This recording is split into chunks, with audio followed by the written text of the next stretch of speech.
Welcome back, everyone, to the Vacuous Vocation podcast. It is no longer the Giganomics podcast because we're done with the economics. We got to shift gears a little bit. We tried it, and it was all right. But there has to be... Okay, well, let me just say, answer the question of what does vacuous vocation mean? It really literally translates into empty pursuit. That's what I feel like this was for a little bit, is just a way to pass the time, but it's not fruitful enough. The concept being that there's a bunch of podcasts and a lot of them suck. And I think that Giganomics sucked. So we're doing a different podcast. We're doing the Vacuous Vocation podcast. And what it is going to be about is dropping white pills for people. It's going to be a podcast about having optimism in the most challenging situations. And I think that's something that's really good and I could get behind. And that's mostly the reason why we're shifting gears the way we are. But also to introduce my friend Nolan McCarthy is well, you tell me, Nolan. Who are you? Oh, that's not good. Well, first of all, I'm an idiot. No, my name's Nolan. Matthew and I went to college together. We became very good friends. At least I consider him to be one of my good friends. I hope he does too. But yeah, I'm a baseball player. Played baseball at Oxy with Matt. I had the privilege of being his teammate. Played in high school, and it's kind of come to define me at this point in my life. I'm 23 years old, and baseball has been for me an avenue of like finding new destinations, going to new places, meeting new people. And so at this point in my life, I'm a baseball player. I played at Oxy. I currently play at Georgetown. I'm gonna keep pushing it and see how far baseball can take me. But yeah, that's what I'm doing with my life right now. So I'm in grad school playing baseball. But other than baseball, I've got a couple different things going. I'm trying to figure out some new hobbies in my life to prepare for when baseball's gone. I had a degree in economics. So did my colleague Matthew from Occidental. I also had 2 minors in politics and history. I'm studying sports industry management at Georgetown, so those are some of my academic interests. I haven't had a lot of like desk work or like typical, when you think of a job like 9 to 5. I haven't had that in my life yet.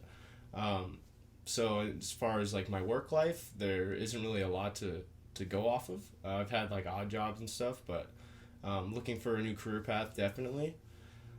Personally, I've got a couple siblings, a brother and a sister. My family's from Portland, Oregon. Born and raised. I love it, the PNW to death, and I'm glad that I got to share that with Matthew a little bit. He came up and saw a little bit of Portland. That was awesome. But yeah, I'm an athlete. I'm super competitive. I love to learn. I love trying new things. Recently, I've kind of, through some of my peers, I've gotten into combat sports a little bit. Dipped my toes in the water there. I really love it so far. And yeah, dude, I just love learning. I love meeting new people. I try and stay positive. Yeah, and I love to ask questions. Thank you, Nolan. I want to begin with this challenging question. What do we do in the future with our lives? You were talking about you haven't had this 9 to 5 yet, and I feel like a lot of people are in that situation of will this ever change? Will the 9 to 5 concept be replaced by something else? I don't know. Yeah, those are tough questions, dude. I mean, your first one, like, what was it? What will we do in the future? Or what are we going to do in the future? Dang, Matt. I don't know how I'm going to answer that one. I'm trying to figure that one out for myself, let alone, like, the world, right? Like, as I'm sure you're in the same boat, like, we all are on our own path through self-identity and, discovering ourselves. To solve that on a bigger scale is like, whew. but it's a good one, and it's things that we should be thinking about. Like, should the 9 to 5 be a thing? Like, is that a good thing or is it a bad thing? I don't know. I'd love to hear what you have to say about that. Well, I'm not sure if it's a good or bad thing, but it's definitely a thing, and it's super interesting because it goes back to Marxist philosophy of the capitalist kind of using time against people's bodies for employment, and which I don't think is good or bad per se. It just is what it is. And disregarding that question, what I really wanted to talk to you about was El Salvador is going to make Bitcoin legal tender. The first country ever to use Bitcoin as actual legal tender, legalized money. Wow, didn't know that. Wow, that's awesome. That is. But that's what I'm talking about, is this concept of money and shifting potentially. But hey, I think that's something to be super optimistic with Bitcoin about per se, is it's getting to actually be experimented on a countrywide scale. See what happens. Yeah, like backed by federal government, it's a big step for it sure. It is. As when you're talking about the future of currency and Bitcoin as a national, the first thing that popped into my mind as a sports guy, so that's the lens I see this through, is NFTs. We could talk about that later some more. I don't know if you're planning on it, but wow, just trying to wrap your head around that concept is a whole different thing. Like, we were talking earlier before the podcast about Pokemon cards and collecting and how much they can go for, almost like $200,000 million for a card.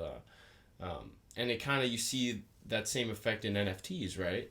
People want to own something and be the only one to own it. It's super rare, it has a lot of value, but how do we assign that value? Like, what gives it that value?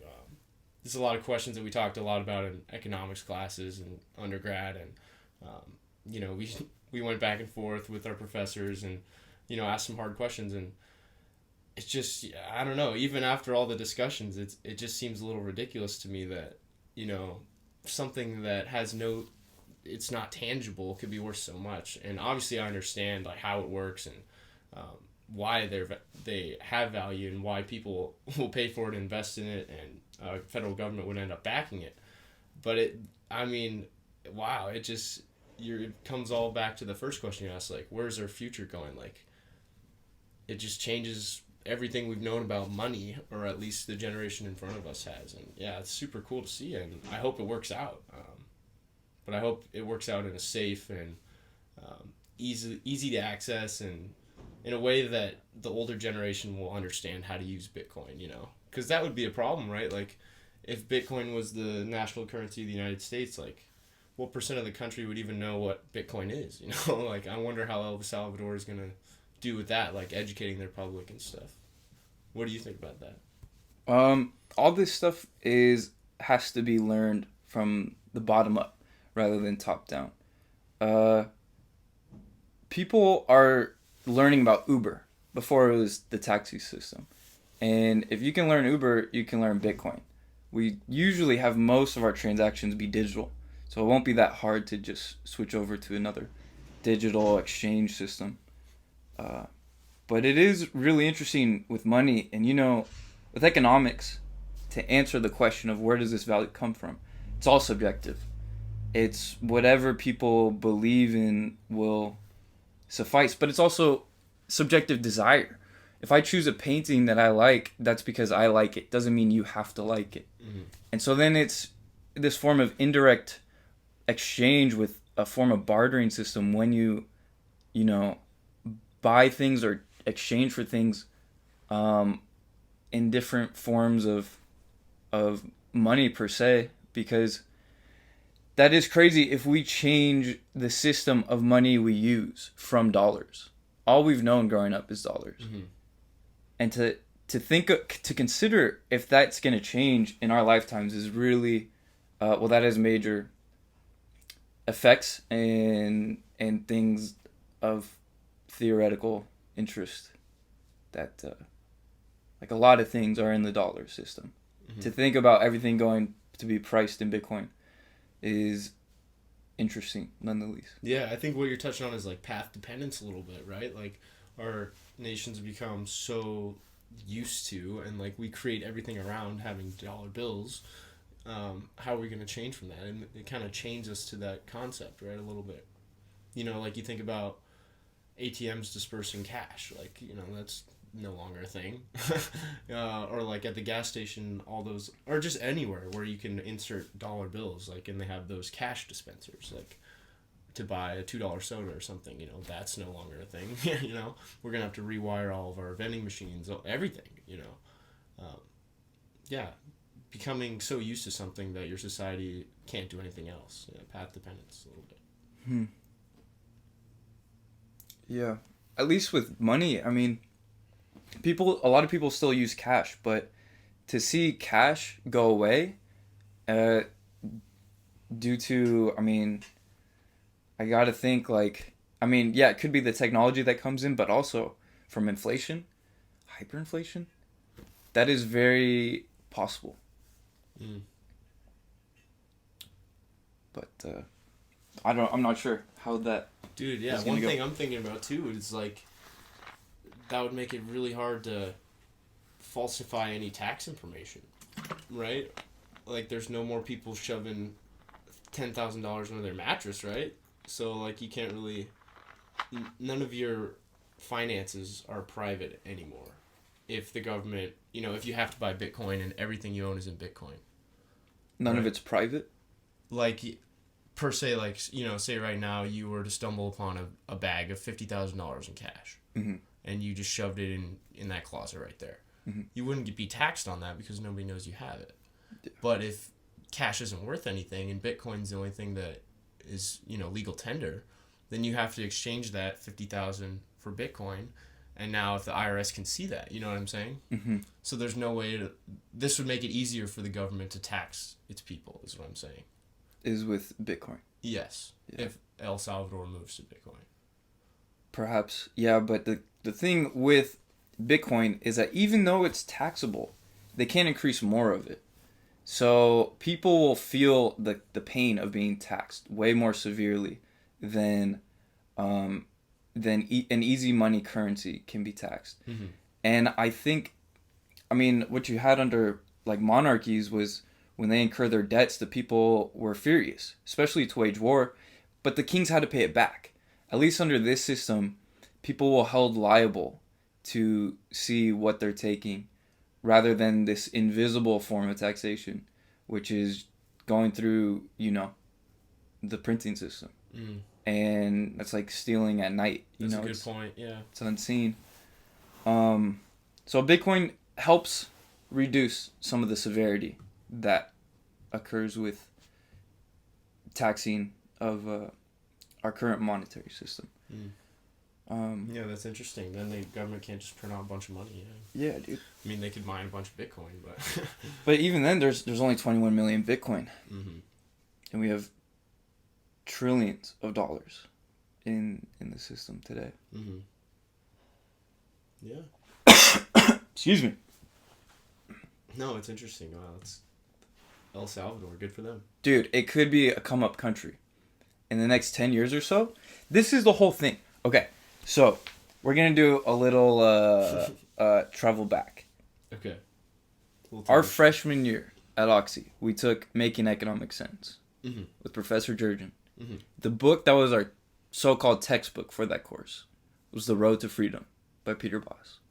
Peter Boss talks about in this book that all it takes is one city, one free trade city, to become so prosperous that other people will be like, we're dumb for not replicating that model of a society.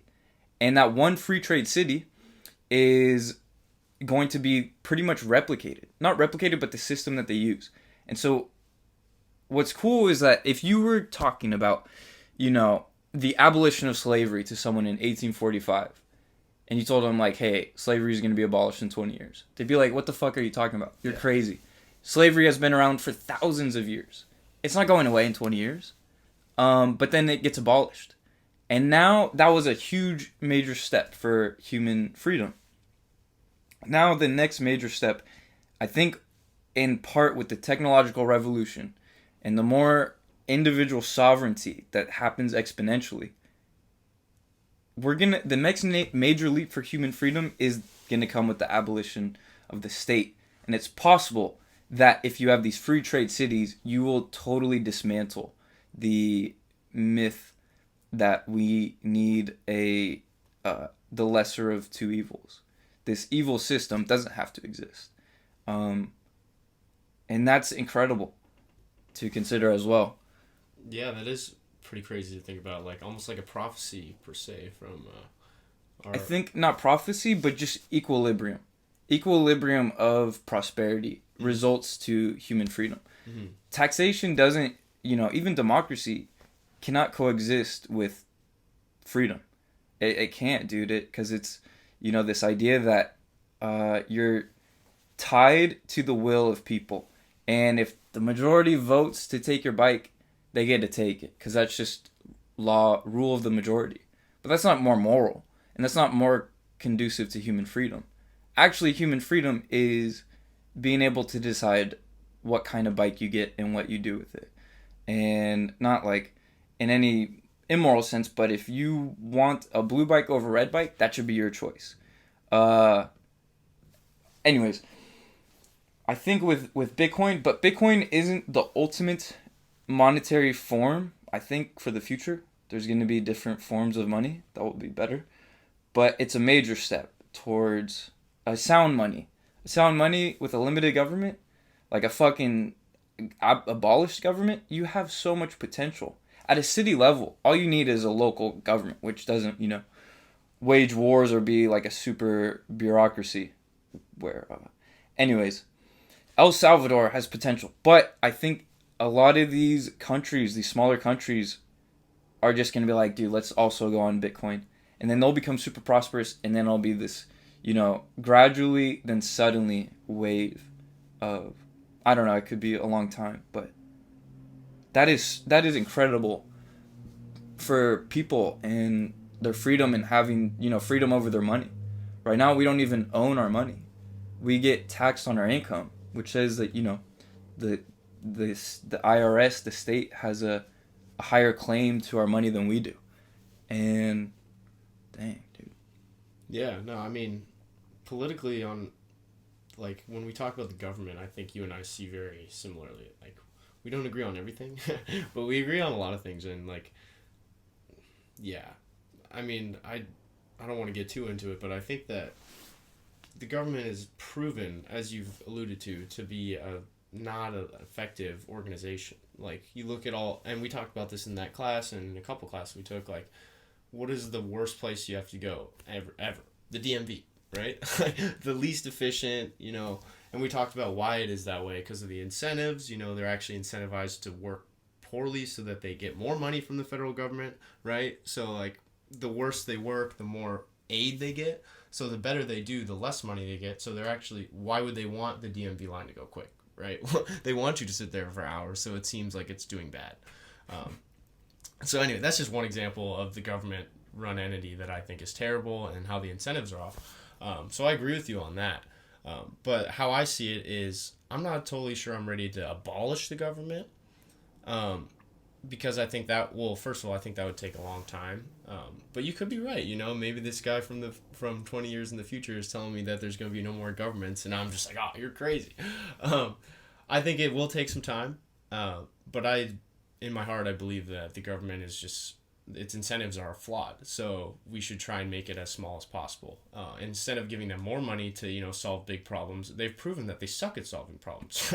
Like, time and time again, like COVID, just another example. Like, everyone should agree with me on COVID. Like, they sucked at solving COVID. Like, or how they responded to COVID or whatever you want to call it. Like, awful job. And just, like, I feel like every time we give them a problem to solve, because we pay them, we pay them enough. Like, they take basically half of every American's paycheck, right? Like, that's a lot of dough. Like, you guys should be able to solve pretty much anything we put in front of you, and they've just proven time again that they can't. So, in my opinion, taxes need to be just cut way down. Like, the government programs need to be cut, just because they've proven that they can't do it. And, like, that money that you would be putting back into Americans' pockets could then be invested into actual private programs that work. And I know that's a big thing that you believe in, is privatize everything, bring competition into it, which is not present in government entities. And so, yeah, I think that's our biggest point of agreement, is that the government sucks. Let's shift gears a little bit. People tell you, you're 23, 24, in your early 20s, mid 20s. Why should I listen to you? What would you say to that situation? That's a good question, and I would probably be asking the same question if I were you, listening to me, some 23-year-old schmuck, But I mean, at the same time, we see the world through a much different lens than you do. And just because we're young doesn't mean that we can't, grasp and interpret and kind of swallow the information and the people and the places that we've been, and put them into sound arguments or into sound, thoughts, complex thoughts. And just that you might have a few more of those because you're older and you've been to more places, you've met more people, doesn't mean that what we're saying about this topic isn't right and isn't a valid opinion. And for me, I try and think all the time about what lens I see the world through, and for me, it's a white boy from the Pacific Northwest, Catholic upbringing. I went to Catholic school, and I spent some time in LA, I spent some time in DC, New York. But yeah, I'm an athlete, I was college educated, and yeah, this is the lens I see the world through. And I'm sure it's different than the one that you see yours through, slightly. And from our viewers, I'm sure it's much different. And so just as much as I would love to hear what Geiger's lens sees the world through and our viewers do, I think that there is something to be learned from everyone's lens that they see the world through. Especially in the United States, where everyone's vote counts as the same, So my vote means just as much as yours, and so understanding each other and understanding why we feel that way is important. It's interesting. What about you? How would you answer that question? I kind of like the patience approach. Just like take some time. I think it's just purely psychological, but that idea that if you're older, you must be better, just by default, which is something to kind of, think about and question. But I don't know. I think we are pretty accurate on our perspective of social cooperation, and how that's organized. But anyways, we'll see. I mean, we'll see in time, I guess, of what the equilibrium of things are. But I guess with the age, yeah, dude, I don't know. I mean, you just consider opinions and stay open minded. But I think you're right. It doesn't necessarily mean we're... Yeah, I mean, we can have experiences just like they can. One big advantage they do have over us, though, is that they have more things to compare it to. So, like, when it's something that we experience for the first time, we might think is, like, some big, huge event. They might have other experiences that prove them, like, nah, this is pretty regular, or something like that. But you're definitely right. We will always be ignorant to 99.99% of information in the world. Just by the fact that we can't learn everything. It's too much. Yeah, and everyone does know something that you don't. Or at least you can learn from. One thing that you can learn. At least. So definitely, yeah. Yeah. That's a good point. This is like, we will only know 0.001% of information or less, like, craziness. Absolutely crazy. Yeah. So, tell me, what do you think your next passion will be in life? Because I would put my money on it being playing baseball. But do you want to play baseball for the rest of your life? Wow, we're shifting gears here a little bit. Yeah, dude, I mean, every kid dreams about being a pro baseball player at some point in their life, whether it was they're 5 years old or every serious baseball player, I should say. And so I feel at this point in my life, like, I'm kind of walking that crossroads of, do I hang him up? Do I push even harder because I've come so long? Or I mean, like, what's right, financially is a big part of it for me because, I'm in grad school now. I have loans from undergrad and now I have grad loans. So, some money coming in would be nice. But, I mean, baseball is just, it was my first love, like, I don't know what I would do without it. You asked me who I was and I said I was a baseball player. Taking that away is going to be really, really hard. But it's inevitable at the same time. So, I've got some decisions to make. This summer I'm going to be playing some baseball against some pretty good dudes, and if I do well enough, hopefully I'll get an opportunity professionally. But if I don't, then you know what? I'll be okay with it, and we'll see. I've got a couple options. I could play another year of college, or I could hang him up and get a job. Yeah, I guess in a couple months we'll know more. But I think that my next passion in life after baseball, I'll take the question like that, it's probably going to be my job. I'm very competitive and I take what I do very seriously. Things that I like to do, that is. I can get lazy with the things I don't care about. But right now that's baseball, and after baseball's gone, I hope that I will get passionate and competitive and really into my job so that I can succeed at it like I have on the diamond. That's the plan. But finding a job that really motivates you is hard, I've seen a lot of my friends go through that and looking for a job and not finding it, and I hope that's not me. What about you, Matt? What do you think you found a really good passion in jiu-jitsu, I know. It's really like taken over your life post-baseball career for you. And I actually have gotten into boxing a little bit, not a lot, but yeah, I've kind of dipped my toes in the water when I can with baseball season, and yeah, I mean, tell me more about that. And other than jiu-jitsu and podcasts, what else is going on in your life? Well, currently, I'm looking to hopefully go live in Spain for a year and study some more economics and philosophy and stuff under a certain professor out there. That would be awesome. But for the most part, yeah, just trying to like take life slower, I guess. Because one thing that I heard that I really like is life's too short to not do what you love. And to love everything you do is super hard. But I think it's possible. If you can consider it, then it's possible. So I'm trying to figure out how I maintain a position in a society with being able to afford that, as well as continuing to pursue the food for my soul and not get pressured into doing things that I really do not care to do at all. Which is tough because there are things in life you gotta do that you don't necessarily want to.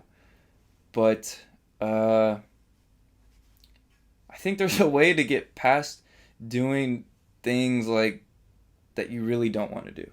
I don't know how to explain it other than just avoid it if you can, and if you can't, just roll with it. And if you can turn everything into a joke, if you can not get upset with anything in life, I think that's a huge part of it. Is because you also got to accept where you are in life and in time and your position in it. The part of the world you're in, that's crazy too.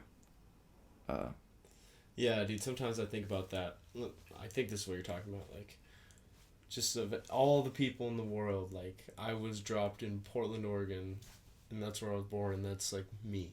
Like, I don't know if that's what you're talking about. Like, embracing your role, like, where you are. And, like, at this point in my life, I'm in Huntington Beach with you, doing a podcast and embracing that. But, like, it's crazy to think that there's, of all the people that I could have been, like, this is who I am, Mm-hmm. Do you ever think about that? Sure. It's kind of a crazy idea. Okay, this is a crazy idea that I'm gonna drop on you to help me figure out. Heard about this theory in the philosophy of mind. What is the mind-body connection? One theory that was proposed was, we have a soul. I think this was Descartes. And the soul is separate from the mind and the body, but that's kind of what makes us who we are and alive. This other theory was about how we could be this nodes and connection system where it sends, a connection to a node, and these strings of connections and nodes make our thoughts. And then we have thoughts that become memories. And what if humans are this just almost circuit of connections and nodes, and that is life? Because I don't want to be... No, I know what you're saying. This is just a theory that I'm just so unknowing about. And it's really weird because I don't want to designify, the value of human life. But I also don't want to get into like the metaphysics of stuff that we can't even comprehend. But isn't that weird? Like, yeah, I mean, it would be interesting if we had a really, really smart doctor guy in the room right now who could tell us all about like the signals that your brain sends your finger so it can do this, like somebody that could really explain the science of that. That would be interesting to hear. Yeah, we could bounce a lot of questions off him right now. But I like that though. That's a good idea. Like, because think about it, like when you touch a hot stove, like hot becomes your first thought, and that's a node in your body sending a signal to your brain. Or I mean, I know obviously that's a nerve, right? But like, and then you remember not to touch the stove. Like that's a memory stored, like you say, like, and it's from all of your different. Yeah, I don't know. That's an interesting thought. I haven't heard that one before. Yeah. But this concept of what happens when we die, is it that our body like sends a soul out of us, or do we just kind of go into that long sleep? A long sleep? No. What did you say earlier today? You said that was a line from Peaceful Warrior, one of my favorite movies. But in regards, death is what yeah. In regards to death, this was a quote from the character Socrates. It says it's a little bit more radical than puberty, but nothing to get particularly upset about. I think that's just a beautiful way to look at life. It's like, damn, you live and you die, and just be happy with it. And that I did it. I mean, dude, I don't know. That's an awesome quote, bro. A little bit more radical than puberty. Yeah, just a little bit. It is beautiful. It's just. So what do you call it? The long sleep? Yeah. What about the nodes thing? What if like it just all of our nodes just like turn off? Right. And then that's sleep, I guess. Perhaps. And then like when you die, like how like you kill someone in the heart or in the head, like those are like the pressure points of our nodes, or like the node central HQ. I don't know. Like they just cease to get the energy. So then if you like shoot someone in the heart, the nodes can't no longer exist because they need the blood. Was the node, yeah, exactly. That's their energy. It's energy. And so you die. Yeah. Obviously, with the whole, there's a bullet in your chest part of it too. Yeah. Yeah, dying is a weird one. Dying, yeah, wow, crazy concept. Where do you think you'll go when you die? Where do I think I'll go? Or what do you think will happen? I think it is. So I think it's the long sleep. Talking about jiu-jitsu, you can be put unconscious or just get that tunnel vision until you're gone and you're knocked out, or you're put out, and that's the blood ceases to get to your brain. And I'm just thinking, like, if that's really you go from that state of awareness to a state of unconsciousness to a state of death in a full transition of suffocation. But to be in that middle state of unconsciousness, you're really like, you don't even know what's going on, And if death is anything like that, then it's just the long sleep. That's what's weird. So that's what you think is, it's just like a nothingness. I mean, Forever. I don't know, dude, because I really don't think that everyone has a soul. I just don't. No, it's like Wow. Wait, tell me more about this. I don't think I've heard this one. this belief that we have souls comes from, it's all over ancient times, but it was the religion of keeping, your family, your lineage alive with these ceremonies. And the only way they can be around still is if they have this soul complex thing. I mean, I'm really just trying to like normalize cult ideology here, especially with Bitcoin. But anyways, I just don't know, dude. Because like, do animals have souls? Why are humans special in that regard? Well, if you go to Of the native metaphysics, people, we're clearly then superior. animals have souls. Like Native Americans, they believe animals had souls. Yeah, I mean, I don't know. There's beliefs that like planets have souls, like the Really? objects. People believe that? Like objects have souls and stuff. Like there's I forget what it's called, but I think it's like a branch of philosophy or a religion or something where they think everything is like animate, or not animate, but like can be alive in some sense. Wow. I don't know about that one, but Right. I mean, obviously they're correct, but clearly it's fact. but Yeah, wow, that's an interesting one. So you don't think that all human, but you think some humans have souls? that's the thing. If I admit to thinking some have souls, then who am I to say that I know the right percentage? No clue. Yeah. No clue at all.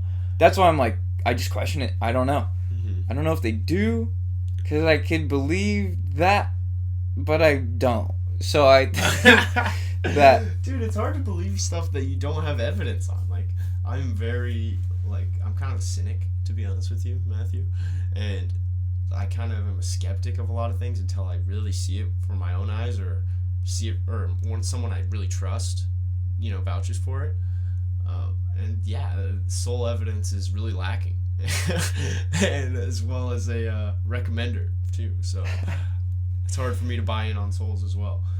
I mean, like I said, I come from a Catholic upbringing. I went to Catholic school for elementary and high school, so I've got a pretty good grasp on the Catholic faith. Not to say that I'm, fully buy into everything. I'm not even sure, there is God. Sometimes I have my own questions. And do I agree with everything in the Catholic Church? Absolutely not. Do I agree with most things with the Catholic Church? Probably not. But I understand them very well. And they, according to them, we all have souls, and we all, if you are a good Catholic and a good Christian, you go to heaven, and it's the best, it's a party up there. But I don't know, that's just always seems so far-fetched to me, and especially coming from, I mean, this might be a hot take, but like people that just Catholics and Christians in general have such like hot takes about some things, like, we're gonna trust them on this one, like the most far-fetched claim of all, that like, oh, once you die, like, yeah, if you're a good Catholic and you do this and this, like, you'll go to heaven. Like the same people that were telling us we had to like buy penance to go to heaven, like the same, just like, it's craziness to me, like, and everyone just buys into it.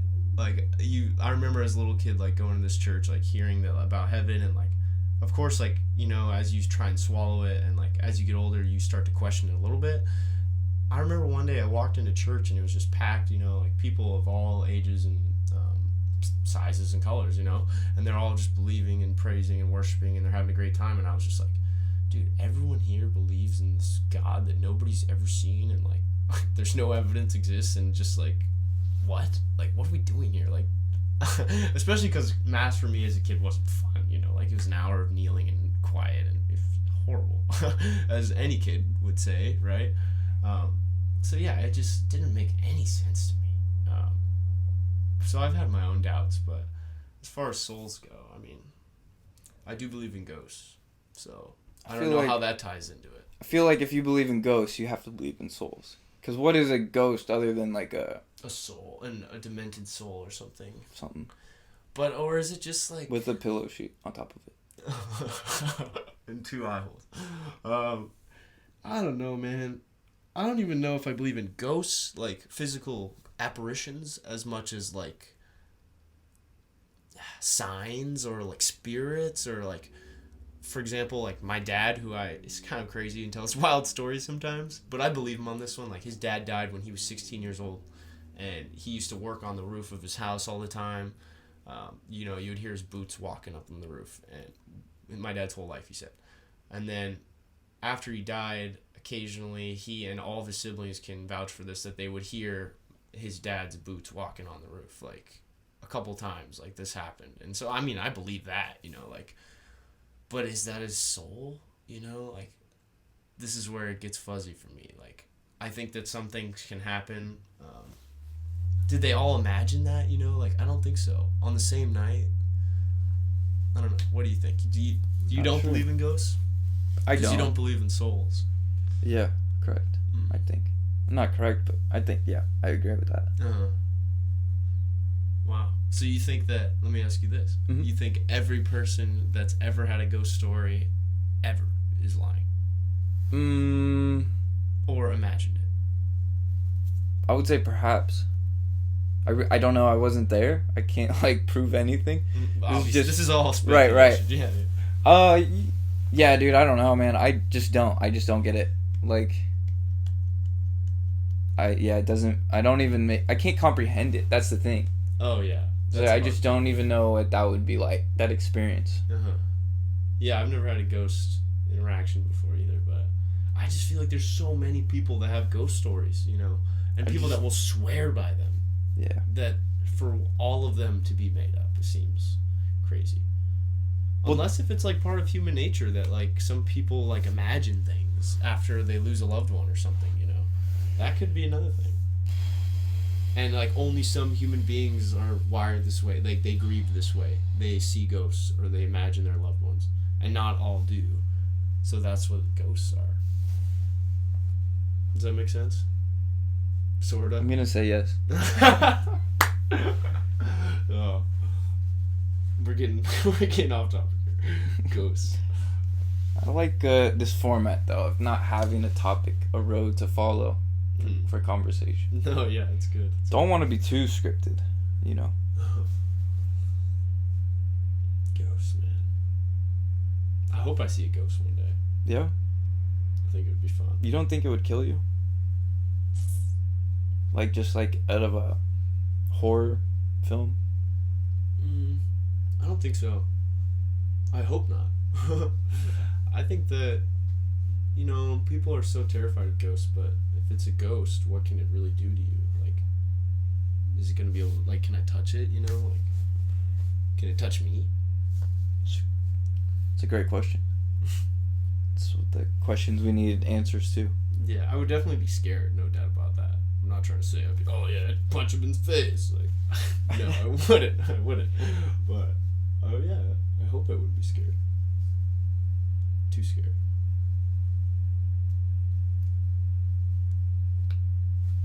Do you believe in any other mythical creatures, Matthew? Bigfoot? Do you think dragons were real? No. I mean, no. As much as I like the Greek gods and stuff, it's just... the Greek gods are awesome, yeah. No.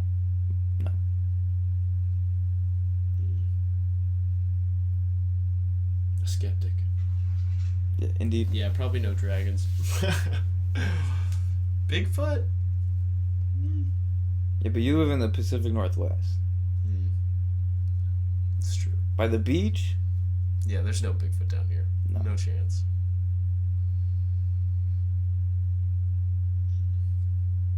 You think Bigfoot is out there? I'm gonna go on the record on this podcast and say no. Wrong. You asked my dad, he would say yes. Yeah. I've heard many stories about Bigfoot sightings, but I just can't believe them. If Bigfoot were to be real, this is a crazy take. I believe that Bigfoot would be aliens. Time traveling humans. That's my take. I think that they, in the future, if time traveling exists, which we should know about by now if it did, because it would come back, right? But also that's another thing. But I think that Bigfoot are time travelers who disguise themselves as these creatures when they time travel so that they don't get caught and fuck up the whole timeline of events that's going to happen. And you look at humans, they get taller and bigger over hundreds and hundreds of years, right? And you look at these Bigfoot like prints that they got. There's tons of different sizes. They're all over the place. Like, there's different size spotting ones. There's huge ones. There's big hairy ones. They're spotted in different parts of the world. They're always running away from humans. They try not to be seen. We haven't found any like Bigfoot like corpses buried in the ground or anything. Like, we haven't found any dead bodies of them. So that would explain that. They're not part of our like environmental food chain, right? We found no traces of them in that. Like, so that would explain all of that. They're not around very often.